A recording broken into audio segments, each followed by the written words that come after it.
It is the day before Christmas in Washington, D.C., where final preparations are underway for the tree lighting ceremony on the White House lawn. We join newscaster Jimmy Olsen as he moves through the crowd outside the fence. Hi, everybody. What a day this is. There's an excitement in the air like you wouldn't believe. Never saw so many happy faces. The holiday spirit is so strong you can almost feel it. Excuse me, sir. I'm Jimmy Olsen, WGBS TV. Can I talk to you for a minute? Sure. How do you like Washington? Great. What do you think of that tree up there? Fantastic. I'm from Oregon, and I know something about trees, and I tell you that's got to be the biggest Christmas tree ever.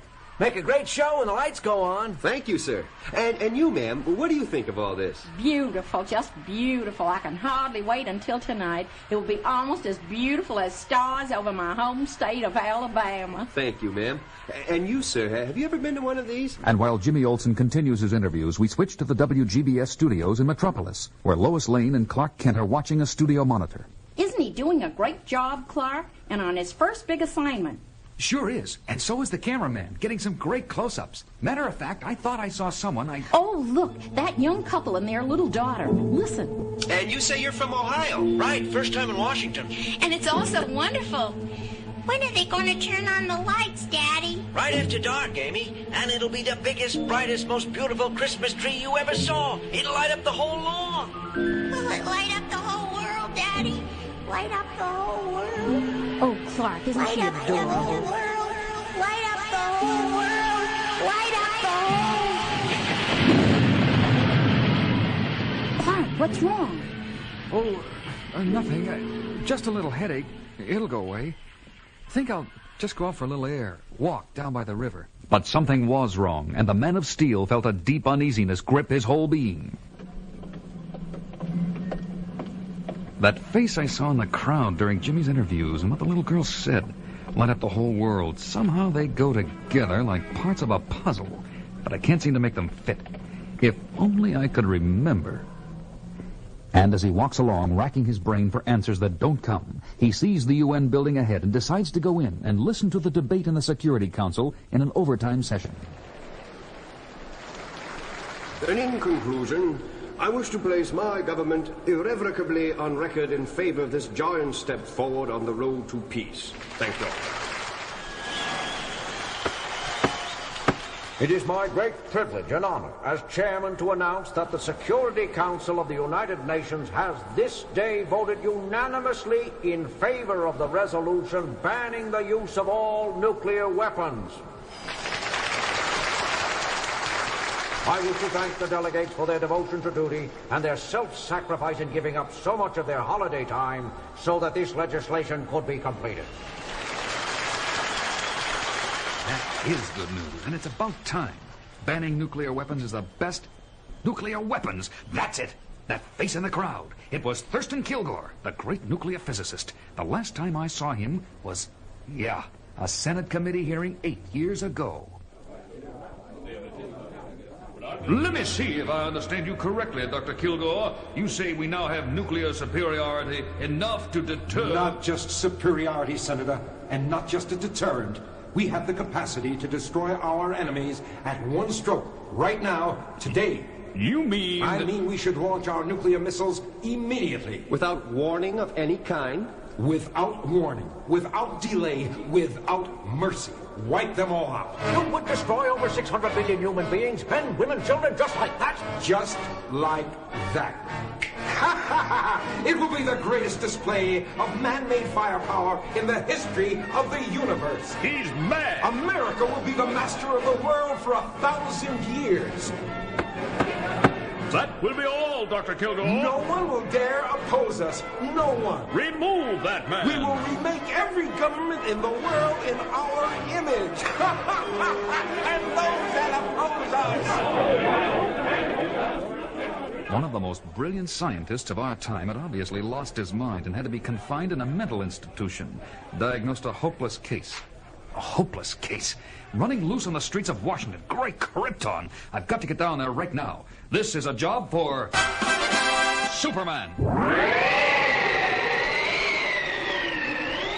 As the mightiest man in the world races through the darkening sky, little does he realize how justified his fears are. At that very moment in his secret laboratory not far from the White House, Thurston Kilgore is talking. Ah, you're awake, my young friend. Good. Soon you will have the privilege of being part of the greatest Christmas happening in 2,000 years. Oh, all right. I'll remove the gag. But it's no use trying to call for help. No one can hear you. Hold still a minute. Ah, there you are. I don't understand. Who are you? And what's the big happening you're talking about? And why are you holding me in this place? I am Thurston Kilgore, scientist. But soon I shall be Thurston Kilgore, master of the world. Master of the world? You got to be kidding. Kidding? Not at all. You see these television screens? I'll turn on number 1. What do you see? The White House. The Christmas tree on the lawn. And here's number 2. Now, what do you see? I'm not sure. Looks like, yeah, a missile at a rocket site. Very good. That rocket, by the way, is ready for immediate launching and carries a payload of 5 nuclear warheads, each 100 times as powerful as the Hiroshima bomb. But what has this got to do with... Patience, young man. Patience. And now, screen number 3. Another rocket. And 4. And 5. And 6. There you are. The whole picture. 5 multiple-head rockets. All tied to the controls in the war room of the Pentagon and targeted on our enemies. But the only person authorized to push the button is... Yes? The President of the United States. Precisely. But we're not at war, and he's not about to push that button. Quite right. Not that button, and not knowingly. But there are buttons and buttons. I still don't... Like the button that will turn on the lights on that beautiful Christmas tree. On the White House lawn? Right.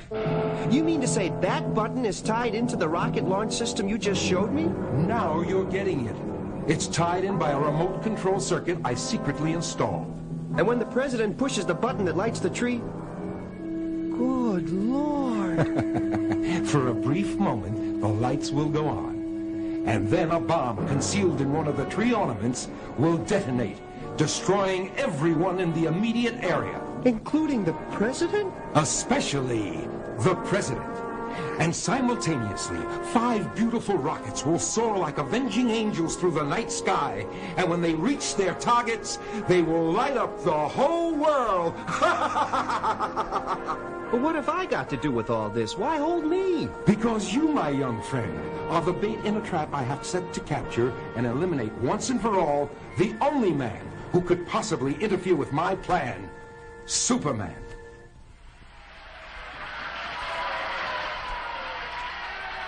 Isn't this exciting? What time will they turn on the lights, Harry? Gee, I don't know. Should be any time now. Will we be able to see the president from here? I think so. We got here early enough to pick a good spot.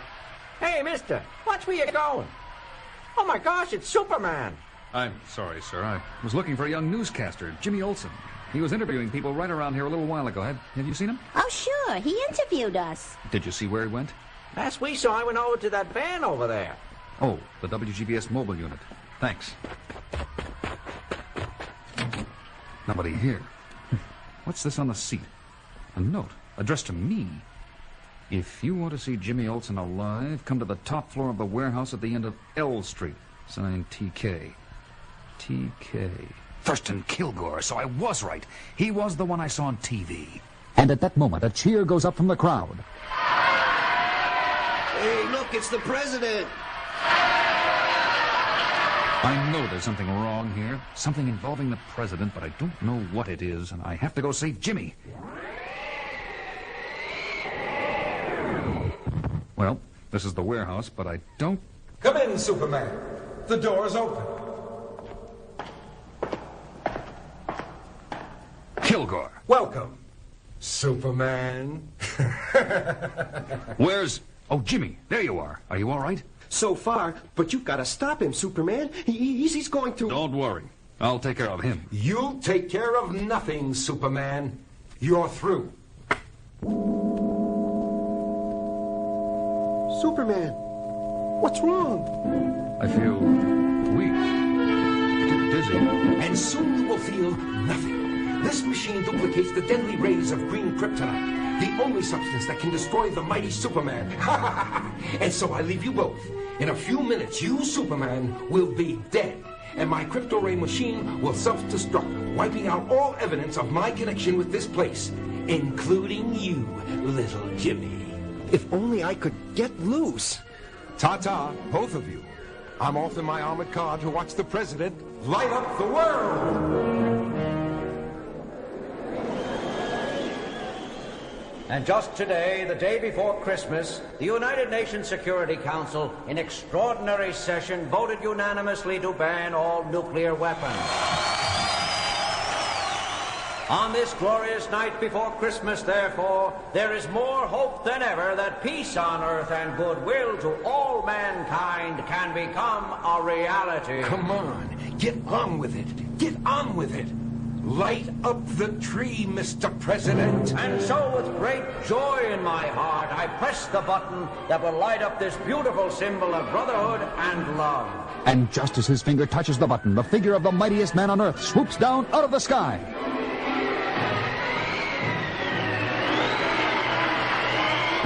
It's Superman! Tears one of the ornaments off the tree and hurls it high into the night sky, where it explodes harmlessly with a roar.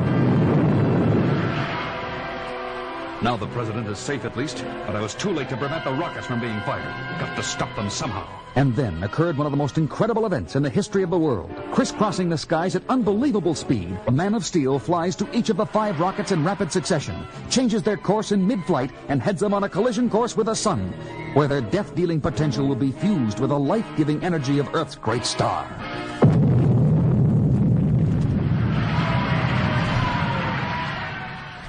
Later, back at the WGBS studios in Metropolis. What an incredible story, Jimmy. By sheer luck, my chair fell over as I struggled to break the ropes I was tied up with. And I fell against Kilgore's crypto-ray machine, knocking it over and putting it out of action. With the rays stopped, of course, Superman's strength returned. And since Kilgore had shown me where the bomb on the Christmas tree and all the rockets were located, I told Superman, and you know the rest. What happened to Kilgore? In a way, I feel kind of sorry for him. The failure of his plan was too much for his twisted mind, and the police picked him up, babbling like a baby on the White House lawn. Clark Kent, where in the world have you been? Well, I hate to admit it, but I was tired and went up to my room for a nap. What did I miss? I go on the air at midnight. Listen, and you'll find out. You're on, Miss Lane. Merry Christmas, everyone. This is Lois Lane with the latest WGBS inside story of how Superman saved the life of the president and prevented World War III in what will probably go down as one of the greatest Christmases.